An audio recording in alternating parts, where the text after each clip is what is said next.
Beixtiyor o'ylanib qolasan. Mehr kamaygan, sezyapsizmi? Nahot shunday zamonda yashayapmiz.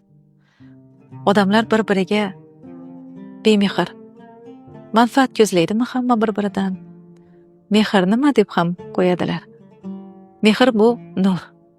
Bu yaratganni bizni qalbimizga joylagan eng go'zal hissi-ku. Inson mehr bilan tirik.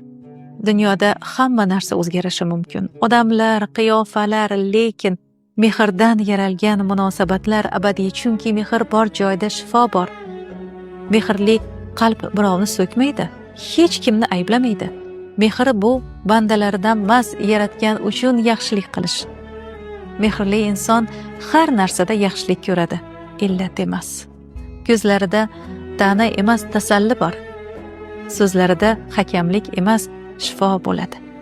Qo'llarida mehr, yuragida duo bor.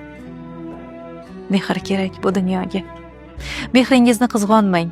U qancha tarqalsa, shuncha ko'payish xususiyatiga ega. Va eng muhimi, bir narsa yodimizda tursin, yaratgan mehribonlarni yaxshi ko'radi.